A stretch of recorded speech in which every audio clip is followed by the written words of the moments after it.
Today on Midlife Conversations, I'm here with Dr. Mindy Pelz, and I can't wait to dive into this conversation because she brings something so unique to this midlife conversation about the personality of hormones, something we have not touched on yet, and how it's the most challenging time with hormones is actually perimenopause, not menopause.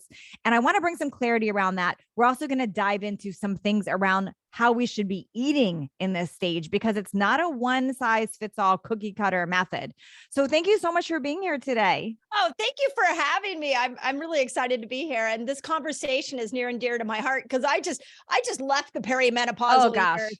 I'm like entering into more postmenopausal. So, yeah. not only do I have a lot of opinions on it, but I've experienced it. That's great. Yeah, that's great. And I'm in that perimenopause. I keep thinking I'm in menopause and then my period comes back. Yeah. So I'm like, it's Me just too. like, I think I'm there and then I'm not. Yeah. Like I'm 53 and last year I had like four periods and I went 166 days without a cycle. Gosh. And I was like, here we go. Yes. I'm going. And then I got my period and I was like, okay, I'm back to ground one again. So I went 4 months without one and I was like, here we go. This is good. And I'm hot flashes and all the whole time. And then I got 4 back-to-back 10 days apart each. Oh my gosh. Like, sounds like perimenopause. Yeah. I'm like, this is really fun. Fun times. So let's rewind a little bit. How did you start focusing on this? Let's talk a little bit about your background and why you ended up niching here. Yeah, it's so funny because I would say if you go back and you look at my overall life, my hormonal health has been pretty much easy breezy. Like I didn't have a lot of PMDD. I didn't, I just had no stress over my menstrual cycle. Of course, I didn't know how to eat or work out for my menstrual cycle like I do now. So when I landed at 40, I had one goal, and the goal was to be in the best shape of my life. Mm-hmm. And the way that I measured that goal was by a number on the scale and how I fit into my skinny jeans. So very common for women. Very common, very right? Common. Mm-hmm. So I came into 40 like, boom, I did it. I'm the most fit I've ever been. Me too. By 43, I was a hot mess. And I wasn't sleeping. I had night sweats. I was emotionally all over the place. And I hadn't changed anything in my lifestyle. So it really was out of my own desire to go, what happened to me? What is going on? That I started to discover that after 40, we start to make this slow, I always say our ovaries start to make a slow decline into retirement. And because of that, there's going to be these ebbs and flows to hormones. And if we don't adapt our lifestyle to change to these declining hormones, we're going to end up with a lot of symptoms. So it really came from my own journey.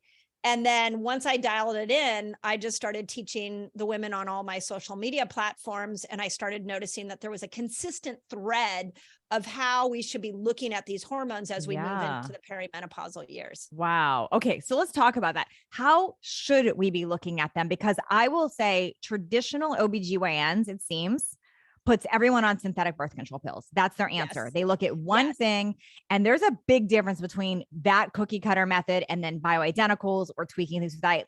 I want to dive into that a little bit. Like, what's your thought process on that first? Yeah. And also they put them on antidepressants. That's very, very common. And Xanax.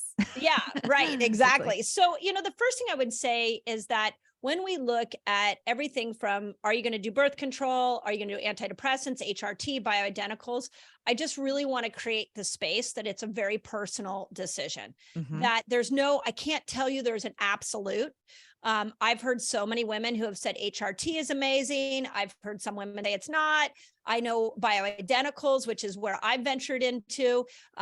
There's an art to it, to getting the right amount in there. So when we look at all three of those, we have to understand, once again, there is no one size fits all. Okay. Dr. Mindy, I have a question. You said, and maybe I didn't know this till right now. I was thinking HRT and bioidentical were the same thing. Are they not? Okay. Tell me that. I've been saying them as the same thing. Yeah. So HRT is synthetic estrogen. Interesting. I've been saying the wrong thing. Cancel out everything I've said previous. I kept saying and HRT. Bioidenticals are the natural version. Interesting. Okay. So bioidentical is what I do. I thought HRT that meant that too. Okay. Got it. And glad I know this now. There's with HRT. I mean, again, there's a lot of conversations around HRT. It's sort of being looked at differently. I would say your best door in is to start with bioidenticals Okay. because the consequences of that is not as great. There's a lot of debate in the medical community of what the consequences of HRT are. When people do what they call pellets, is that HRT? Yeah, when Or- they like testosterone Yep. pellets, yeah, Yep. that's more synthetic. We're back in Got synthetic. it. Okay. So hormone replacement therapy in the traditional medical sense is a synthetic version of the hormone, whereas bioidenticals is a natural version of the hormone, and it's a much microdosed amount. Yes. So you're trying to work with your normal hormone production, whereas HRT is coming in with, no, we're going to control the hormonal production. Okay. So I've been doing bioidentical, and I've been saying the wrong things. I thought they were the same. When people do synthetic, like birth control pills, is that fall under HRT, or is that its whole own category? Yeah, I mean, it is a version of synthetic. Nobody calls it HRT, but you know, I'm just going to say my opinionated thought on that is it's manipulation of your menstrual cycle. So yes, you know, what you're trying to do is bring some control back to the menstrual cycle. Sure. So when you're given a birth control at 43 as a solution for your perimenopausal symptoms, really what you're saying is we're going to manipulate the egg release and the uterine shedding. And I don't think that's appropriate at that age. Yes, I would agree with that. Hormone replacement therapy, you're saying, hey, your estrogen is declining, your testosterone is declining. Let me give you a synthetic version of that. When you come in with bioidenticals, you're saying, okay, let me work with the hormones and give you some natural, which is why I think it's the best door in. That's exactly what I do. And I'll tell you, my hot flashes completely stop by adding estrogen in. Yeah. A bioidentical estrogen, a low dose. Which is amazing. I was just at the largest functional medicine conference in the world I was speaking at, and the whole theme, and it was on longevity and anti-aging. I would tell you throughout every presentation was this common thread of how important hormones are to our overall longevity and anti-aging, and that bioidenticals really are being looked at as the hero of the day. Yeah. It's just a bit of the wild, wild west that nobody quite understands how to prescribe them right now. So if you choose to go down that, be patient, work with your practitioner. It can take you a couple of months to dial in the right dose for you. So my doctor, I go to a naturopathic ND. She insists that I should not be testing my blood more than every 90 days because she says there's just too much fluctuation and we could have different numbers, but she likes to look overall. So that's been working for us right now, like doing that. Do you recommend people in perimenopause that they regularly test their blood? Like, do you recommend doing urine and saliva too? What's your thought process around all that? So I think it's a great question. And thank you for asking it because I think it's a life-saving question. I think after 40, we should do a hormone test every single year. And the hormone test I like is a urine test and where you're taking the Dutch test. The Dutch test. Yeah. I think the Dutch test will save lives because what it's going to do is it's going to show you how estrogen is breaking down. And when we don't look at how estrogen is breaking down, we just look at total estrogen.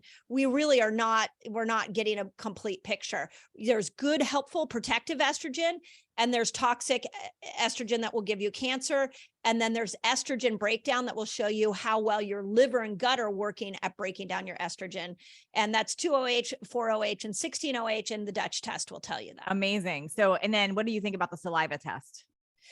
For like adrenals, I think that's great. I know we've used that for hormone too. And I know there's been some controversy around doctors about how accurate that is. Yeah. DHEA, they often test DHEA that way and cortisol that way. Again, I'm just really a fan of the Dutch test. Okay. I've tried to find other tests that work as well, and it's the one I love the most. I'm not opposed to the saliva test. I just think your most accurate one is the most accurate. Yeah. Got it. And I think that's so important because I'll tell you, mine was showing that testosterone bioidentical was converting to estradiol for me. And I wouldn't have known that had I not done that test. Yeah. So did you find testosterone helpful? So I loved how I felt on testosterone, but it was converting too high on the estradiol. So so we backed it off to every other day, and that's brought it back more to normal. Yes. So estradiol is the form of estrogen that we lose as we go through those perimenopausal years, and it will be replaced with what's called estrone, and it's a different version of estrogen. So that's something to know. So it would be natural. I mean, again, what we want to do is try to navigate what the natural course of our hormones would be. Yes. So it could be that it was just too much estradiol for you for your time of life. The other thing I would say, though, the big concern for women as they go through perimenopause is that estradiol is protective of the brain, and it helps with cognition. So there is, and this would be one of my, heartfelt comments to women going through perimenopause, is that we have to have this understanding that there's going to be an adjustment that the brain has to make to the change from estradiol to estrone, so that we can get the brain has to have some type of estrogen, which is why bioidenticals can be helpful. And some of the lifestyle changes that I would encourage, but also be patient with yourself, because there's going to be a recalibration to the change in the type of estrogen and the decline of estrogen that your brain is getting. The thing that made the most difference with me was adding the estrogen bioidentical, though. I will take that. The craziest symptoms I was having was the hot flashes, like 5 an hour, and that instantly stopped them. Like and my plea to women would be like, just because you're hearing Natalie's like win on this, make sure you find your win, because it might be, that there's a different door in for you. So just be patient and understand that it's a process, and you're in a great example of the process. So let's talk about the personality of hormones, because you said there's a personality. What do you mean by that? Yeah. Okay. So this I love, because when we look at sex hormones, and specifically, and I'll back up one step and just let's talk about the difference in these personalities when it comes to men and women. With men, they're primarily driven by testosterone. Now we can all laugh and be like, of course they are. We know they are. But testosterone in a man is going to be produced by the outer part of they call it the Leydig cells of his testes, goes up to the brain and converts to estrogen. So when you hear somebody say, well, men have estrogen too, it's very true. It's just they need testosterone to convert it. Women, what we've got 3 sex hormones that are all produced by the thecal cells outside the ovaries and our adrenal glands. And these 3 are estrogen, progesterone, and testosterone. Now, the reason that this is important is, as I go into the personality, I want you to understand, as you move into the perimenopausal years, your adrenals are producing some of these hormones as well, which makes stress a really important thing to manage as you move into those perimenopausal years, because you're going to find you're more reactive to stress, and you're going to have a bigger hormonal swing to stress, because you've got this load on the adrenal glands to make these sex hormones. So something cool or really important to understand. So, okay. And then I'll keep going. You look like you had a question. No, I'm just trying to follow. I love it. Okay, I had never heard this before, so this is wild. Yeah. And so the way, let's make it applicable, the way it will look, and any perimenopausal woman will tell you, yeah, that makes sense, is that the stress you were able to handle at 35, you're not able to handle as well at 45. Makes sense. And that's why we feel we're more stressed out, but it's just different how we're handling it. That's right. And a large part of that is because your adrenals are doing 2 jobs. They're having to adapt to stress, plus they're having to give you sex hormones.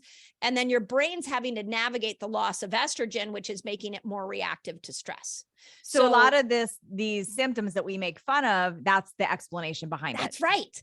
So when we talk about the personalities, that's what I really want women to understand, is that there's a natural progression that's happening here. Yes. You're not going crazy. We haven't had enough conversations like the one we're having right now to help you understand yourself. So who really needs to hear this is our husbands and our kids. Thank you. There's an explanation. We're not crazy. Yeah. Well, I can tell you that the next book, I've already gone in contract with it, with Hay House, is going to be on what happens to the female brain after 40. Wow. And I'm really hoping that it will be that bridge for men and women to understand each other. So you're absolutely right. Yeah. So with that in mind, let's go into these different personalities.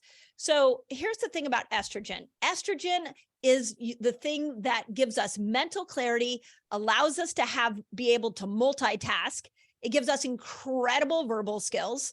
It gives us this amazing ability to connect and want to connect. Estrogen's very outgoing, and estrogen's very like, I can conquer the world. Doesn't it have a lot to do with our skin too, and appearance, like glowing? Yes. Like if you think about like when you ovulate, how you'll be glowing more, that type of thing. Yeah. Yeah. Okay. And then let's break that down. So why would you do that? Why would estrogen makes your skin glow and your hair? It's biological. I would imagine it's what makes you attractive to reproduce, or that's right. Okay. That's right. So estrogen has this, just think of her as this outgoing, kick-ass, amazing hormone that serves you really well. I feel like estrogen has gotten a bad rap because we think of it as cancer causing, but From the flawed 2002 study. That's right. But really estrogen is a large part of our superpower. And for our perimenopausal women, what I want you to know is that once you go into 40, you're having these ups and downs. You're getting some days where you're like, oh my God, I'm on fire, I feel so good. And other days you want to cry and go into a ball. For sure. And that's estrogen during perimenopause, when you are like, I can't handle stress, I can't hold on to information, I can't remember what I'm doing. Everything everybody's saying makes me want to cry. That hot flashes, this is estrogen doing her down. And then 2 days later, you're like, okay, I'm good. I feel fine. I actually feel really good. This is estrogen bouncing back up. So we have a roller coaster with estrogen as we go into perimenopause. Once we get into postmenopause, the brain's adjusted, it's better, and those emotional rides will go away. So that's the first thing I want women to know. Okay. Okay. Got it. So then, and I'll go through the personalities and then we'll talk about what the lifestyle they want. Okay. So progesterone is completely different. So in Fast Like a Girl, I really talk about how we need to look at estrogen and progesterone as like twin sisters. They look the same. They have the same last name. We put them in the category of sex hormones, but they have vastly different personalities. So progesterone makes us more inner. So we want to like go in, we don't want to do anything. Progesterone is very, very vulnerable to cortisol. And so progesterone wants us to slow down. Progesterone will actually go into a GABA receptor site and calm us.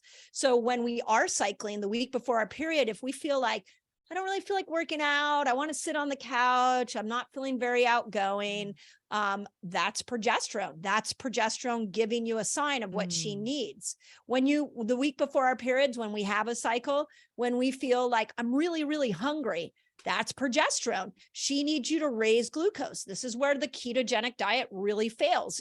When progesterone's coming in, we can't be in a low glucose state. So if you're craving more carbs, that's progesterone saying, hey, give me more blood sugar because I need more blood sugar to be able to appear. The same thing with things like chocolate. We crave chocolate at this time because there's a ton of magnesium in chocolate, and we need chocolate to be able, we need magnesium to be able to make progesterone. So she's a totally different, she's inner, she's more intuitive. She kind of wants to hang on her own. She's not as social, whereas estrogen is way more outgoing.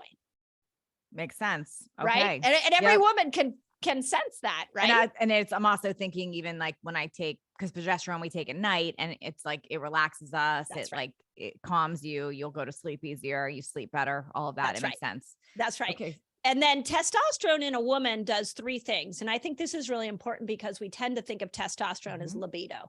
And for sure it's libido. But that has two other things that it does. And one is it's our motivation. So what I see in a lot of perimenopausal women is all of a sudden they don't have the motivation to work out, or they can't really finish a project or start a project, that their lack of motivation, like, I know I should probably go do that, but I just don't feel like doing it. That is really testosterone, a sign of low testosterone. And then the other thing would be our drive. Like you see a lot of women like lose their ambition, like the goals that they were going after. They, part of that is wisdom. We just start to look at things a little differently. But also as testosterone goes down, it's harder to get yourself up and going and be in that achiever mode, depending on where your testosterone levels are at. Got it. Okay. Never had this broken down so simply. This is amazing. I love that you came. Was this your idea? Did you come up with the whole personality thing? Yeah. So it's been we have a huge worldwide audience. And so I've been playing with these principles and teaching them. I've had the pleasure of having some really in-depth discussions with John Gray, Men Are From Mars, Women Are From Venus. So I learned a lot from him. So it's just an accumulation of really talking to a lot of people. And then of course, going through it myself. Yeah, no, but I just love how you broke it down, because I think we all hear about hormones, but we never, and we hear like the little things that it does, but putting it in the personality really gives it life. Right? Like, I think I fully get it now. It makes Awesome. sense. I And love I it. also think it's interesting that it seems like most doctors do like the estrogen last, which is interesting to me because Yeah. that might be one of the most important ones. So it's just like seems like they go to testosterone first. Like they think that solves everything, basically. That's just been my experience. Well, here's probably why they do it. There's the least side effect if you start with testosterone. Got it. And here's something, this is another really interesting thing to think about for like the 45-year-old woman who's in a driver role, is that all day long you're driving. So you're using your testosterone. Yeah. And so what ends up happening is eventually when testosterone tanks, we're going to pull from estrogen. And so at the end of a long day, if you've been in that driver role, you're going to need to bring estrogen back. And the way you can bring estrogen back at the end of the day is do anything that brings you joy. So, you know, if you're getting on a phone call with your girlfriend and laughing brings you joy, sitting on the couch and like watching a Netflix series brings you joy. But if you're a 45-year-old woman and you've been in a driver role and it's been a hard ass day, you need to do something to fill yourself back up so you can bring estrogen back up. Makes sense. So I think it's the easiest hormone to work with, testosterone, because once you start to manipulate estrogen, you can have a lot of highs and lows. So this is how I like to work with estrogen. No, it's so good. Okay, let's talk about how diet fits in with the personality, because I don't believe there's a one size fits all. I think there's a few general rules that apply, like eating unprocessed natural foods, eating real foods, staying hydrated, all of that. But you know, there's a big push for people to do carnivore and keto. It's like the trend of the last 2 years. Right. And I don't believe that's a one size fits all for perimenopause. Can we talk about that? Yeah. And I'm 1,000% in alignment with you. And I want to tell every woman that if you watch your friend go on a diet and then you go on that diet and you don't get the same result as your friend, it's not your fault. Like there is a personalized diet for you. So finding that diet is really helpful. And in Fast Like a Girl, I talk about the different, and we'll go through each one here, but I talk about what the different diets are that work best for these hormones. But I really want to relieve women of guilt and shame and frustration when we try to find that, oh my God, here's the perfect diet. There's no perfect diet. No. There's your diet. So no, I think, like I said, there's some general principles and then there's like the tweaks, you know?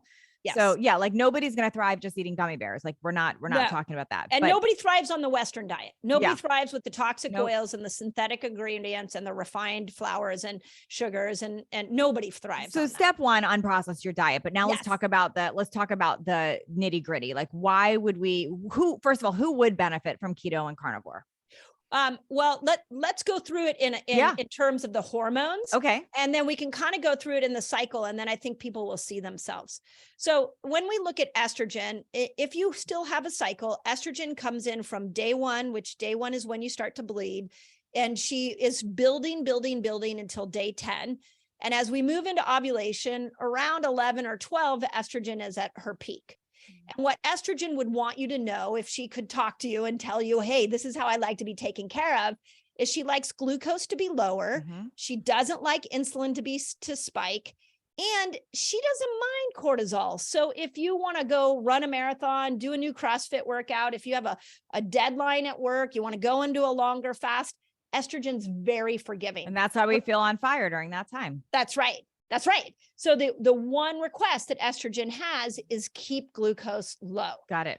So if you want to go into the keto diet and it works for you, great. But if you're like, nope, I'm anti-keto, then what I recommend is just look at nature's carbs and maybe the lower glycemic foods. So go into more your berries and your green apples and eat more vegetables and meat during that time. Just really make sure that your blood sugar isn't having these big spikes. Make sure you're eating the right oils. You know, bad oils will create more insulin resistance than anything else. Which is not talked about enough right now at all. Actually, it's not talked about at all in mainstream. No. And I would say it's the number one food choice everybody needs to make is start with swapping out your oils. And unfortunately, pretty much every packaged food has it now. Like even really at the health stores, like even if you go to like a Whole Foods or a natural food store, it's in everything. It's crazy. And restaurants, I mean, we've been at like high-end restaurants, and we've asked them what they cook it with, their stuff with, and they're like canola oil. Oh my gosh. And so we've learned as a group of, I have a part of a group of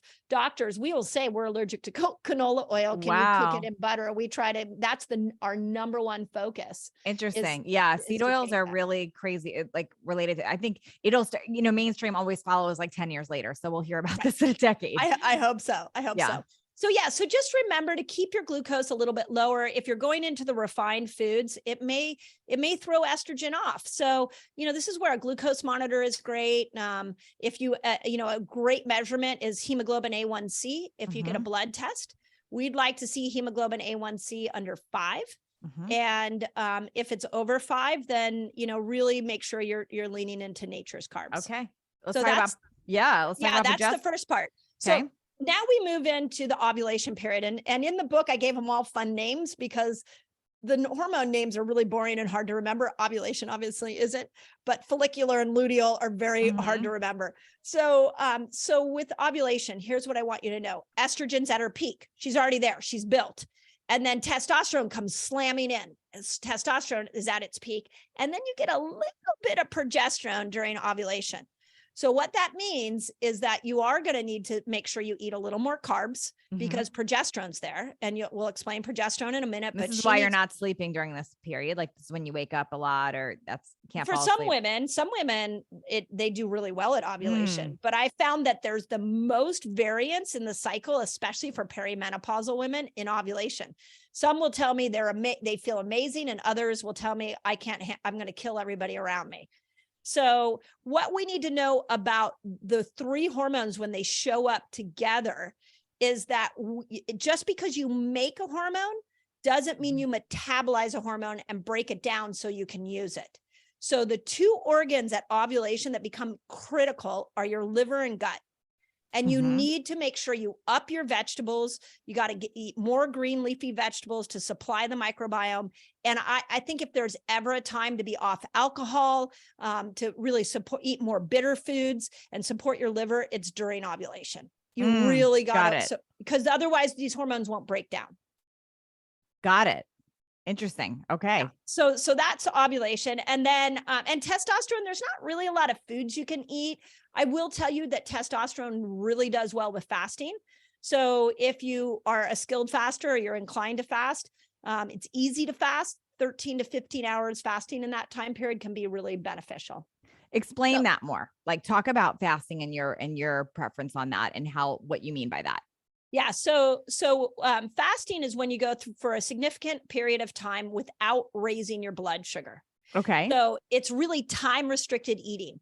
You're taking all your food and you're eating it in a specific eating window. So when you hear us say 13 hours, 15 hours of fasting, what we're saying is that you've gone 13 to 15 hours without your blood sugar rising. And what your body will do is we have 2 different energy systems. So as the blood sugar dips, your intelligent body switches over to a fat burner place, and it starts to burn fat and make something called ketones.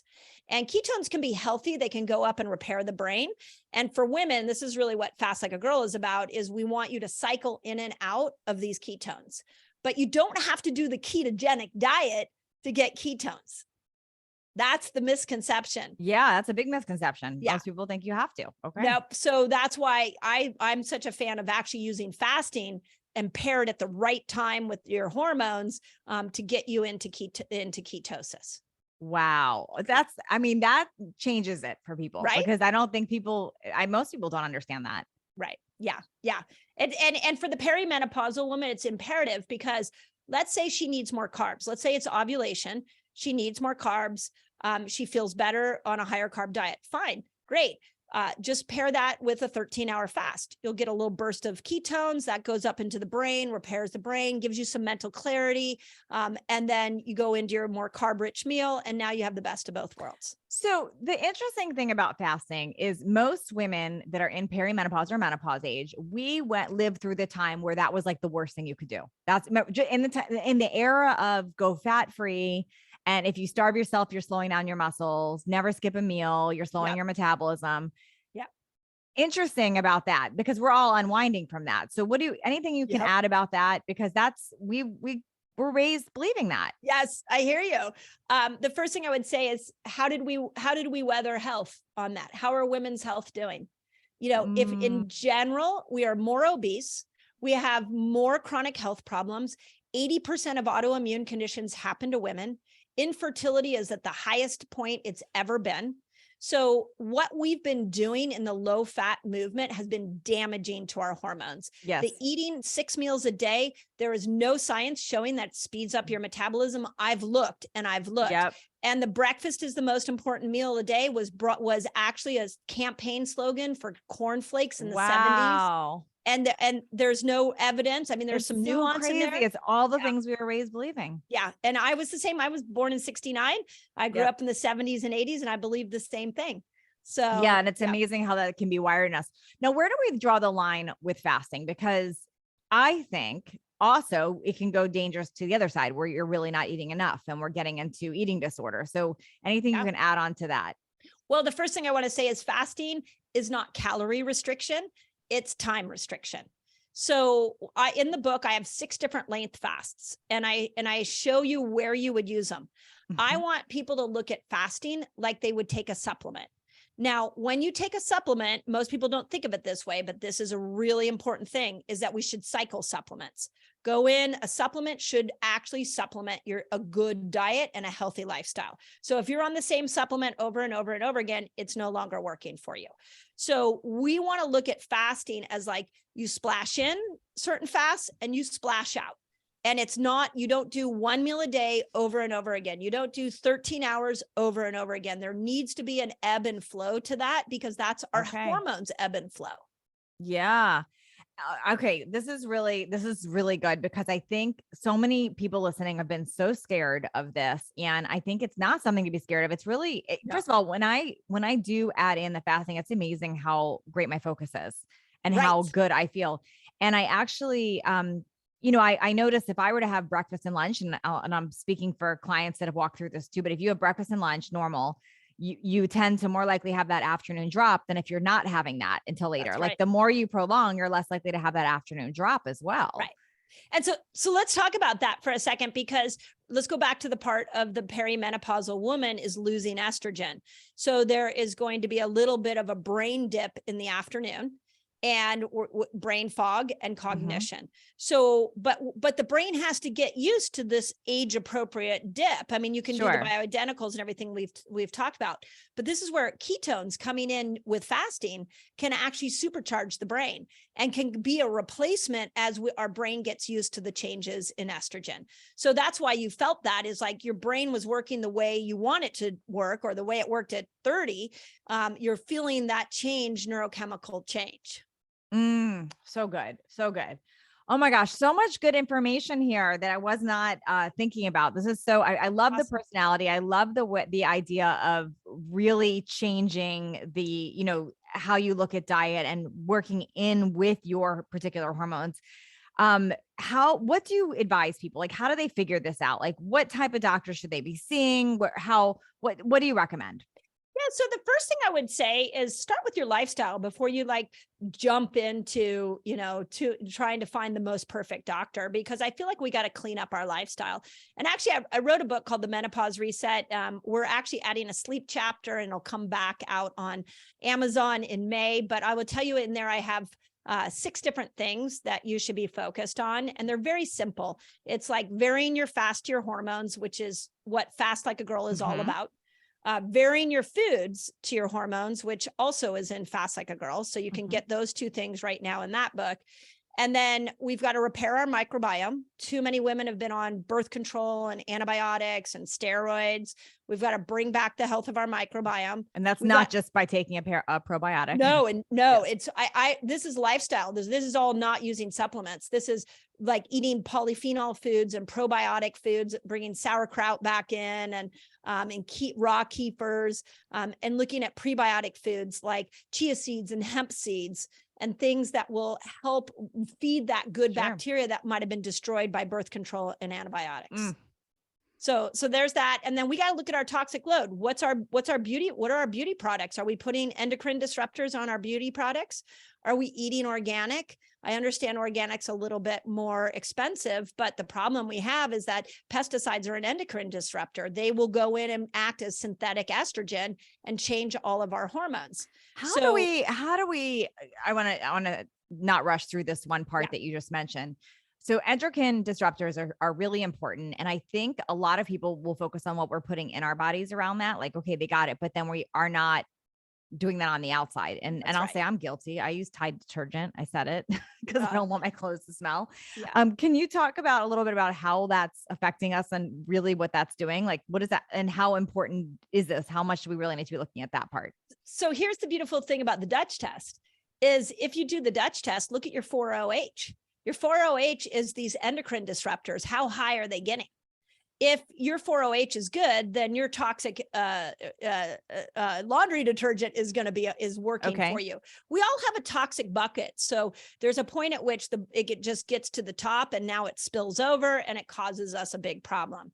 So if you're really like have your favorite makeup or you're like, I'm not eating organic or I'm not changing my detergent, just run a hormone test and look at your 4-OH. How is it? Is it working?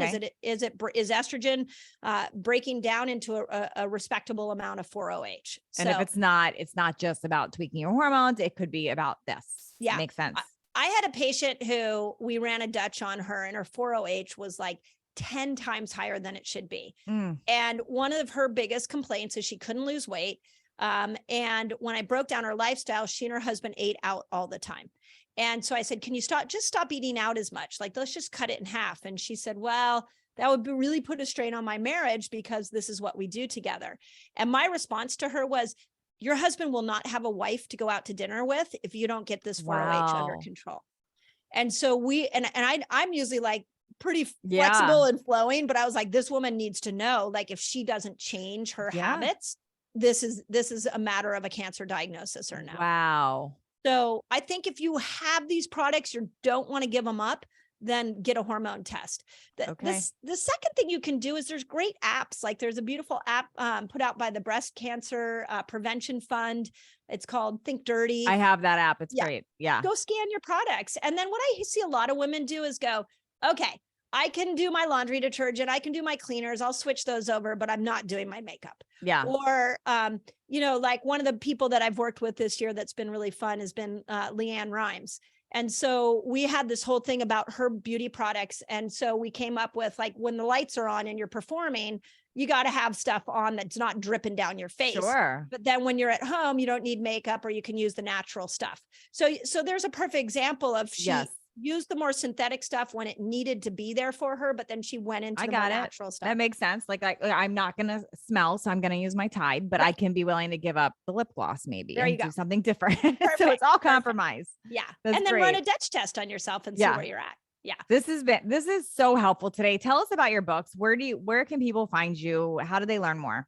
Yeah. So you can get Fast Like a Girl at fastlikeagirl.com. It comes out December 27th. I don't know when this episode's coming out, but grab the book. All the lists and things I'm talking about are in there. My other book, The Menopause Reset, which is really appropriate for this conversation, will come back out in May, and it's been wildly popular. So stay tuned for that. But otherwise, I'm literally all over social. And it's a really exciting time if you're a perimenopausal woman to follow me, because I'm about to go into this massive research on what goes through for the female brain. So you're going to see on my social as I teach about neurotransmitters and what we can do to keep neurotransmitters up as our hormones decline. So you can just go to my website if you lose all of that and go to drmindypelz.com. So good. Thank you so much for being here today. Thank you. Yeah. Thank you for having me.